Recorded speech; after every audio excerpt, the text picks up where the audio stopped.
Hi friends, good morning.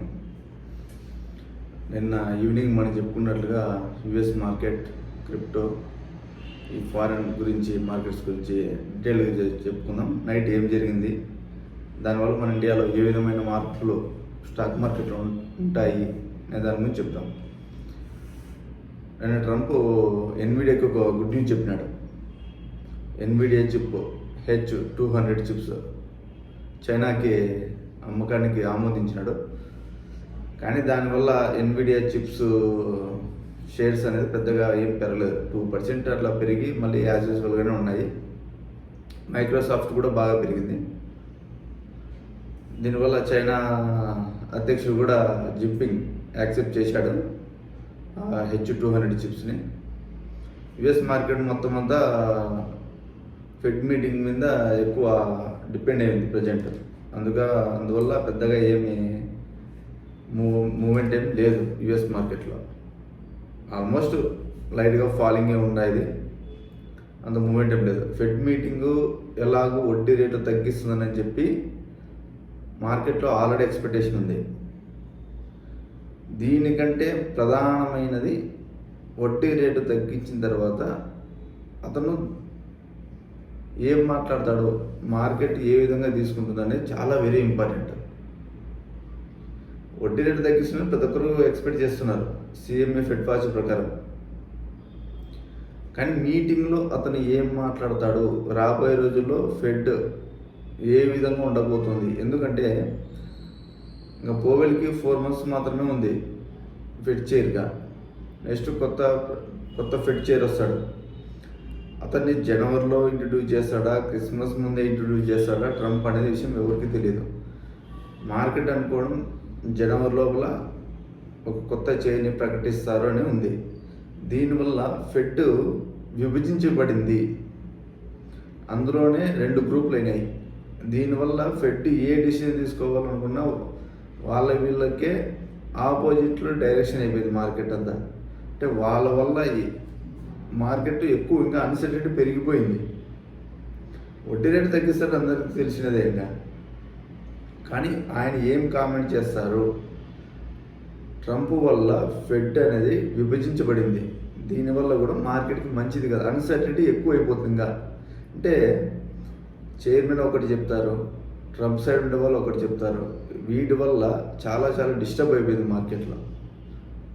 చూద్దాం ఆయన ఏం చేస్తారో. ట్రంప్ నిన్నైతే H200 అమ్మకానికి అయితే ఆమోదించినాడు చైనాకి. అదొక గుడ్ న్యూస్ ఎన్విడియాకి. మొత్తం ఏ చిప్స్ కూడా గుడ్ న్యూసే, దానివల్ల కొంచెం మంచిగానే ఉంటుంది. అలాగే నిన్న జపాన్లో భూకంపం వచ్చింది. దీనివల్ల కూడా జపాన్ బాండ్స్ పెరిగాయి. ఇప్పుడే all time high 10 years all time హైస్లో ఉండడం వల్ల మన స్టాక్ మార్కెట్ కానీ యుఎస్ మార్కెట్కి, బిట్ కాయిన్, టెదర్ వీటన్నిటికీ చాలా డేంజర్. అలాంటిది నిన్న జపాన్లో భూకంపం రావడం వల్ల అది ఇంకొంచెం పెరిగింది.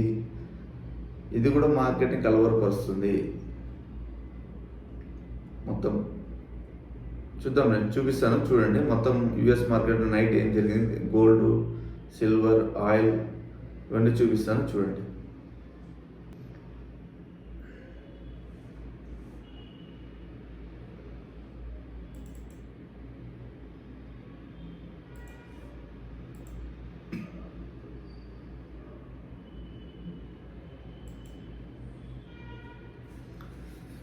డౌ జోన్స్ ఫ్యూచర్స్ పెద్దగా ఏం మారలేదు.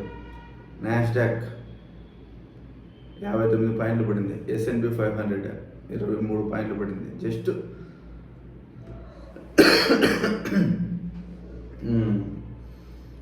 లైట్గా ఫాల్ అయ్యాయి నైట్, మళ్ళీ కొంచెం లైట్గా అలా అంతే.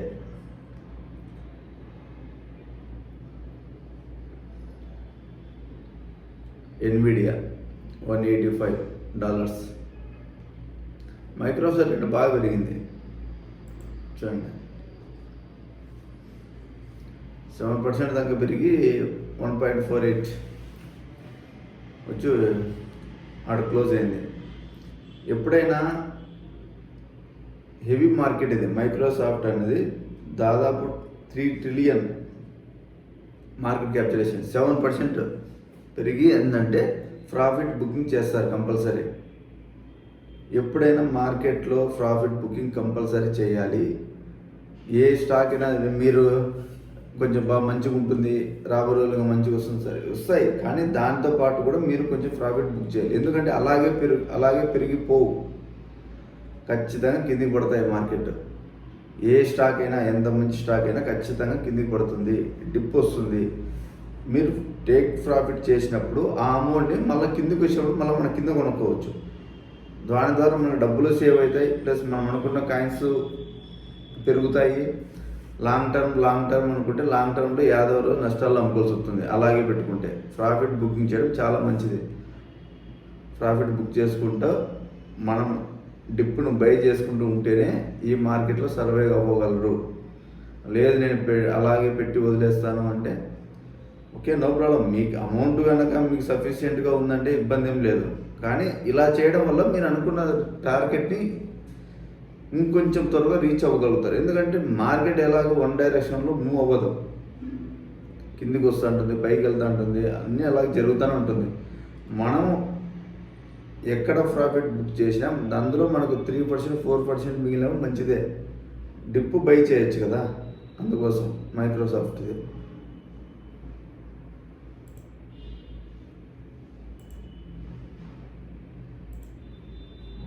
ఎన్విడియా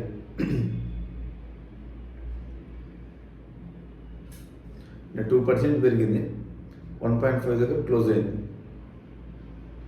H200 చిప్స్ చైనాకి ట్రంప్ ఆమోదించాడు కదా, 1 ఇయర్లో 100% రిటర్న్.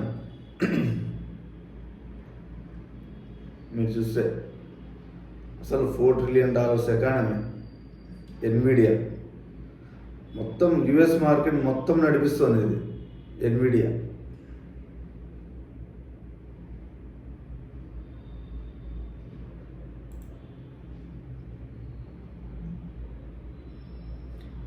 క్రూడ్ ఆయిల్ మనం 60 పాయింట్ సంథింగ్ ఉంటే నేను క్రూడ్ ఆయిల్ పడింది 58.84. ఇది మంచిది. క్రూడ్ ఆయిల్ పడడం వల్ల డెవలప్ అవుతున్న దేశాలకి చాలా మంచిది, ఇండియాకి చాలా మంచిది. అందులోనూ గోల్డ్ చేంజ్ $4,192, $4,192. సిల్వర్ అలాగే ఉంది. యుఎస్ బాండ్స్ కూడా నేను లైట్గా పెరిగాయి, 10 years బాండ్స్. ఎందుకంటే చెప్పాను కదా, అదే ఇన్ఫ్లేషన్ రైజ్ అవుతుంది. ఈ టారిఫ్ వల్ల ఇన్ఫ్లేషన్ రైజ్ అవుతుంది. దీనివల్ల ఏమైందంటే యాక్చువల్లీ టారిఫ్ వల్ల మార్కెట్లో అన్సర్టనిటీ ఎక్కువ అయిపోయింది. అన్సర్టనిటీ ఎక్కువ అయితే బాండ్స్ పెరుగుతాయి. నీకు వడ్డీ రేట్లు తగ్గిస్తున్నారు. ఇప్పుడు సెప్టెంబర్లో వడ్డీ రేట్ వచ్చింది, అక్టోబర్ ఎండింగ్లోనూ రేట్ కట్ వచ్చింది, డిసెంబర్లో కూడా రేట్ కట్ వస్తుంది, ఈ మధ్యలో కూడా రేట్ కట్ కన్ఫర్మ్. అయినా కూడా యుఎస్ 10 years బాండ్స్ మీరు చూడండి, ఆల్ టైమ్ హైస్. అసలు ఇన్ఫ్లేషన్ 9% ఉన్నప్పుడు యుఎస్లో 2021 యుఎస్ ఇన్ఫ్లేషన్ 9%. ఈరోజు ఇన్ఫ్లేషన్ 2.8%. ఇంట్రెస్ట్ రేట్స్ 5.5 దాకా పోయాయి. 5.5 ఇంట్రెస్ట్ రేట్ పోయి ఈరోజు 3.75 to 4% ఉంది ఇంట్రెస్ట్ రేట్. కానీ 5.5 ఉన్నప్పుడు ఇంట్రెస్ట్ రేట్స్ ఉన్నప్పుడు స్టాక్స్ ప్రైస్ ఎక్కడున్నాయి? ఇంట్రెస్ట్ రేట్స్ ఈరోజు 3.7 to 4% ఉన్నప్పుడు స్టాక్ ప్రైస్లు ఎక్కడున్నాయి? మార్కెట్ పెరగాలి కదా, స్టాక్స్ పెరగాలి కదా, ఎందుకు పెరగలేదు? అక్కడే ఉన్నాయి, అంతకంటే ఇంకా కిందకున్నాయి. ఎందుకంటే మార్కెట్లో అన్సర్టనిటీ ఉన్నప్పుడు యుఎస్ బాండ్స్ పెరుగుతాయి, డాలర్ పెరుగుతుంది. నీకు వడ్డీ రేటు తగ్గించినా కూడా ఏం షేర్స్లో ఎటువంటి మార్పు ఉండదు, ఇంకా ఫాలింగే ఉంటుంది. యుఎస్ బాండ్స్ పడితే మీకు అప్పుడు షేర్స్ పెరుగుతాయి. ఇక్కడ ఇన్వెస్ట్ చేసే వాళ్ళు ఇక్కడ ప్రాఫిట్ బుకింగ్ చేసి రిస్క్ అసెట్స్లోకి వస్తారు. బాండ్స్ దిగుబడి పెరిగితే ఇన్వెస్ట్ రిస్క్ అసెట్స్లోకి ఎక్కువ ఉండదు, గోల్డ్లోకి యుఎస్ బాండ్స్లోకి వెళ్తుంది. అదొకటి గుర్తుపెట్టుకోండి. నిన్న జపాన్లో భూకంపం వచ్చింది, దానివల్ల కూడా జపాన్ బాండ్స్ పెరిగాయి. అది కూడా మార్కెట్ కొంచెం నెగిటివ్. ఓవరాల్గా యూఎస్కి మన మన మన దేశానికి కూడా నెగిటివే అది నిన్న. బిట్కాయిన్ సేమ్, బిట్కాయిన్ చూపిస్తా చూడండి.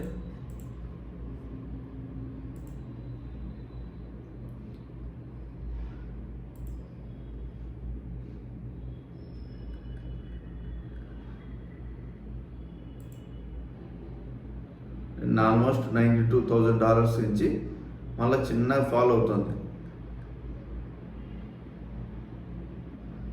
ప్రజెంట్ $90,168 ఉంది 1 బిట్కాయిన్.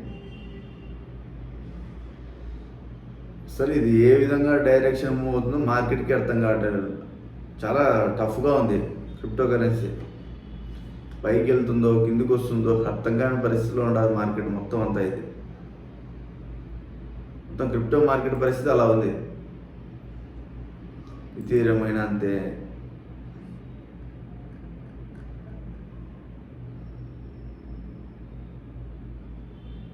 ఆల్మోస్ట్ నిన్న 3,164 కాడి నుంచి లైట్గా ఫాలో అవుతుంది. మెయిన్ అదే ఫెడ్ మీటింగ్ కోసం వెయిటింగ్ మొత్తం అన్ని స్టాక్ మార్కెట్లు కూడా A to Z.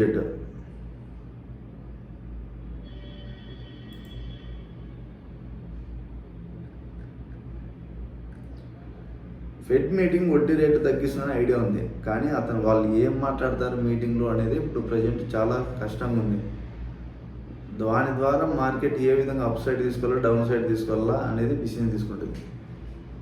వడ్డీ రేటు తగ్గించారు కదా, మార్కెట్ అప్ అవుతుంది కదా అనుకుంటారు. లైట్గా బంప్ వస్తుంది. వేల్స్ని మ్యానిపులేట్ చేస్తారు మార్కెట్ని. రిటైలర్లు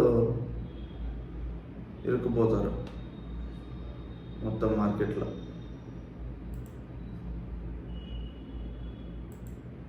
మొత్తం జరిగేది అదే. అలాగే ఇంకొక చిన్న విషయం, మన రూపీ వాల్యూ పడడం వల్ల ఫారిన్ ఇన్వెస్టర్లు కూడా మన స్టాక్స్ని అమ్ముతారు. ఎందుకంటే వాళ్ళకే మన దగ్గర ఉన్న అమౌంట్ కంటే డాలరే స్ట్రాంగ్ ఉంది కదా. మన రూపీ వీక్ అవడం వల్ల ఫారిన్ ఇన్వెస్టర్లు మన స్టాక్స్ అమ్ముతారు. డాలర్ ఇండెక్స్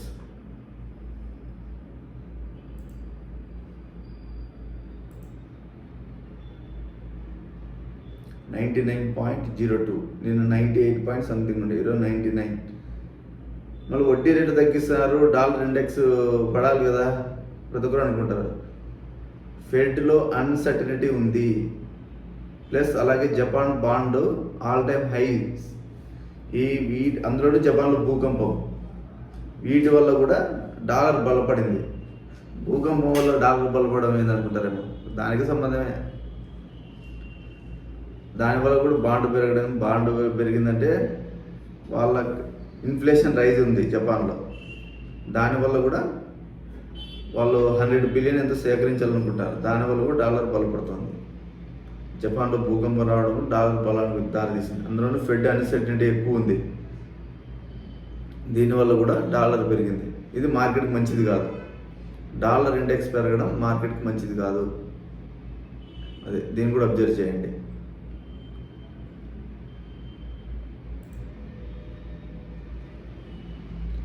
ఓవరాల్గా ఈరోజు మన ఇండియన్ మార్కెట్ కూడా నెగిటివ్లోనే ఓపెన్ అవ్వడానికి ఛాన్స్ ఉంది.